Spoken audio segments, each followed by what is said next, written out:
Okay, moving on from just talking about atoms themselves.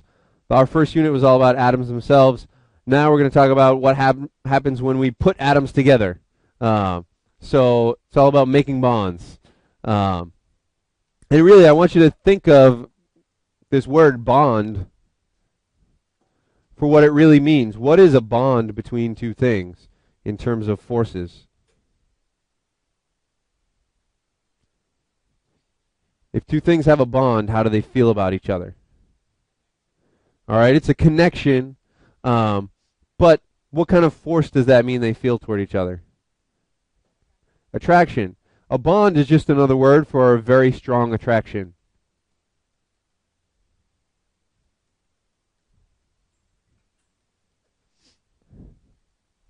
So we'll talk about a lot of attractive forces throughout the year, and some of them will put this label bond on them.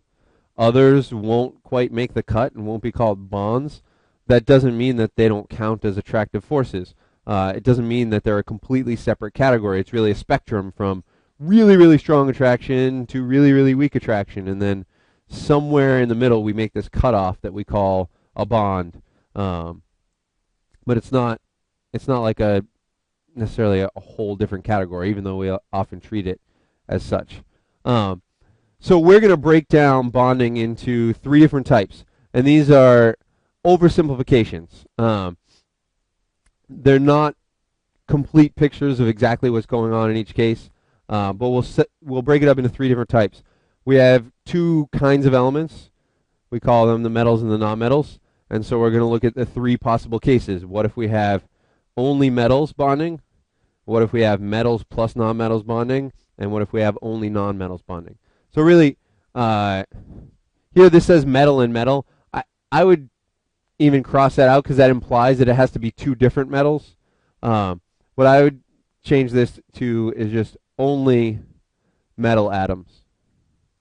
So if you have only metal atoms bonding with each other, how are they going to do it? And we want to think about their personality. So you've gotten a little bit into Chapter 3 and the difference between metals and nonmetals. What would you say is the biggest difference between metal atoms and nonmetal atoms in terms of their personality? All right, whether they lose or gain electrons. So metals tend to lose electrons. Metals have a weak hold on their electrons.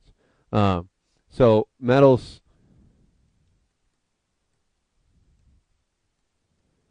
have a weak hold on their valence electrons.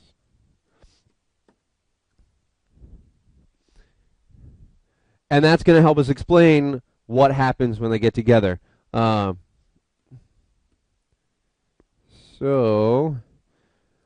for each bonding type, I've created a little PowerPoint play. And for this one, I'm just going to call on random people to voice the characters.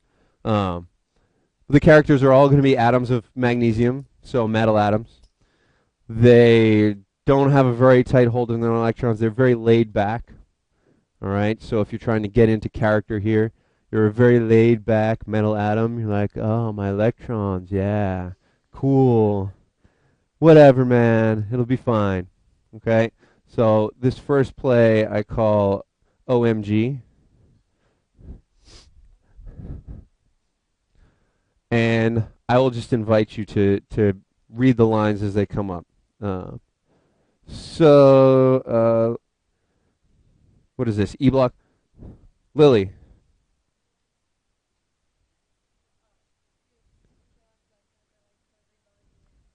All right. Sophia Lai.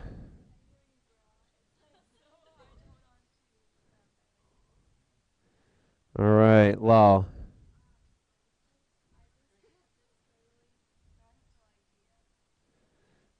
And Katie.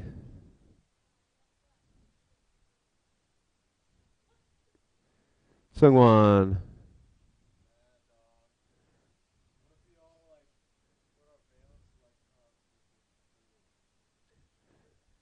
Matt.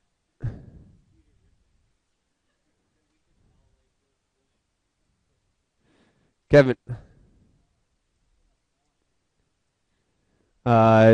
Nick, A.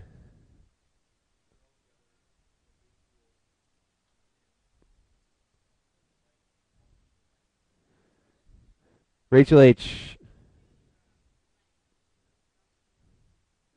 Sophia Leave. Emily. Kat. Danny. All right. So now they share their electrons. Their electrons are just roaming free. Everybody's happy. That's our model of metals. And last line to Catherine Z. All right. So there we go. That's our metallic bonding play. Give yourselves a round of applause.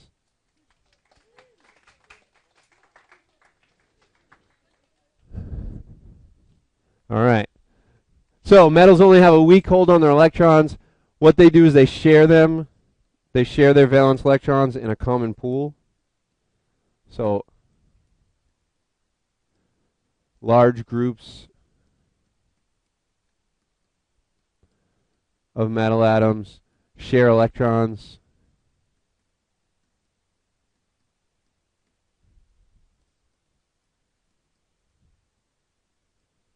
in a common pool. I like to think of this as the communist bonding model, because like nobody has any possessions, all the possessions belong to everybody. So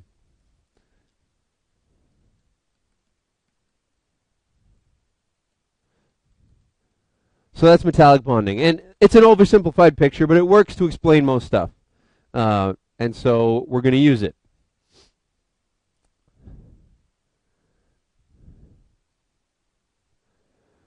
So if you're looking for a picture, really what you have are the cores of the atoms. If they give up their valence electrons, what's left behind is a positive core, and they're all just kind of stacked up next to each other, and the valence electrons are just roaming free in the middle. So that's a basic picture you should have in your head when you think of metallic bonding. Atoms stacked on top of each other, sharing their valence electrons. So this is just summarizing what we just said. Metal atoms don't hold on to electrons tightly. When you put a bunch of them together, they let go, putting them into a common pool. Metallic bonding explains the properties of metals. So as far as properties of metals go, what are some things that you know about metals? Soviet? All right, they're conductive.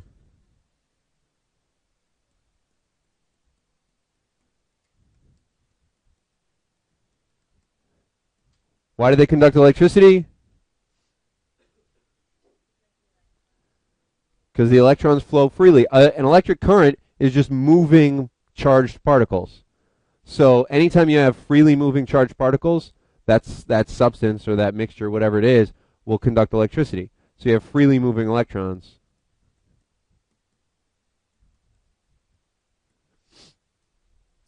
What else do you know about metals? Okay. Malleable or bendable, shapeable.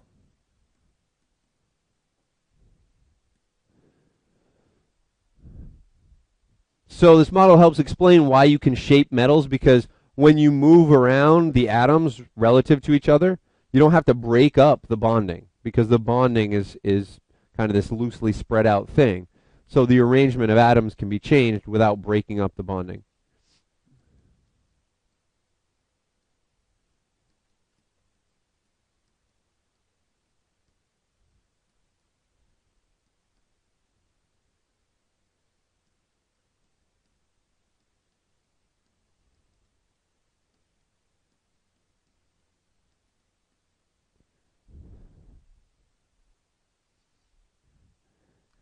Anything else you know about metals? Nope. They conduct heat. All right.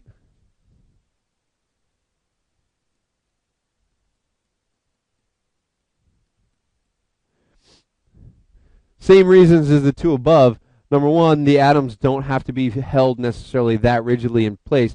So when one atom vibrates, it's going to bump into the next atom, and pass the heat along that way. And also the freely moving electrons can carry the heat. So they conduct heat. Any other common properties of metals you know of? All right. Sometimes they're hard, but sometimes they're not. Right. Some metals are really soft. Gold is soft. Mercury is a liquid. So you do see a variety of hardness in metals, and that probably we're not going to be able to explain using our simple model why some are harder than others. Yeah, they're usually shiny. The shininess also has to do with those freely moving electrons, but maybe a little more complicated than we can explain right now. The way metals interact with light is when light hits a metal surface, the electrons in the metal move in one direction because of the electric field of the light, but then they move right back to where they were, and so when they do, that just recreates the light that just hit it, and so that's why light bounces off. It's probably more complicated than that, but that's kind of a quick and dirty explanation. All right. So one thing that was added to the AP test was you need to know a little bit of something about alloys. So alloys are comprised of two or more metal elements mixed together.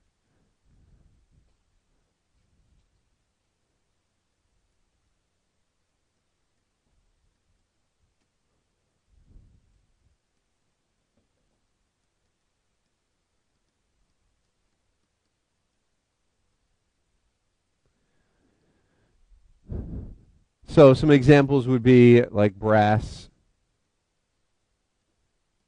which is copper and zinc. Bronze, which I think is copper and tin. Steel, which is iron and carbon, and often some other metals. All right, good. So the question is, carbon's not a metal, so how does that work? So I guess it doesn't have to be two or more metal elements. So it's a metal mixed with at least one other element, I suppose. All right, so the question is, what about carbon and its electrons? How does that work with our model? Good question. So let's talk about two different kinds of alloys very quickly. One would be a substitutional alloy. So in a substitutional alloy, you have atoms of a similar size, so that what happens is atoms of one element just kind of replace atoms of the other element in its normal structure. So, for instance, if you had copper and zinc, you might have copper atoms in this normal arrangement, and then you just replace every fifth copper atom with a zinc atom. And so those would be the yellow ones. Or it could be the other way around. This could be zinc, and these could be copper.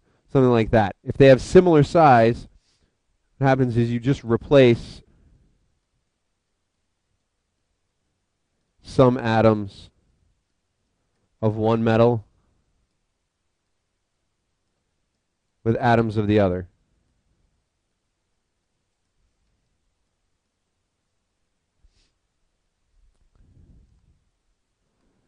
Usually that causes very slight changes in density because, it still has more or less the same structure it did before. You just put in a slightly larger or slightly smaller atom.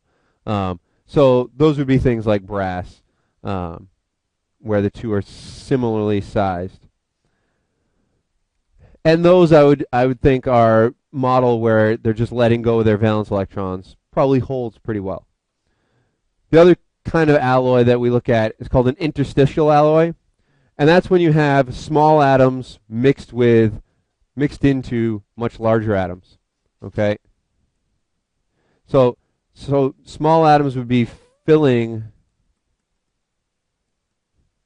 the gaps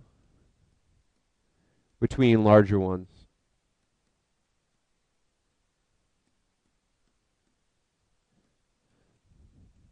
So an example of that would be steel, where you have large iron atoms, and then in those little gaps you have carbon atoms.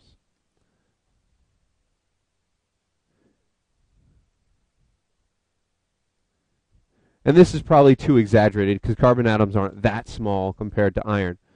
Now here, our model where they're just letting go of their electrons probably doesn't hold as well because carbon is, you know, a nonmetal. Carbon's going to hold its electrons more strongly. So this will change the properties a lot more dramatically. For one thing, because we're filling in those holes with matter, this is going to be a lot more dense. And the other thing is because the structure now has those smaller atoms in it, they kind of prevent it from moving around as much because it's denser. So this usually makes them harder and denser than the original.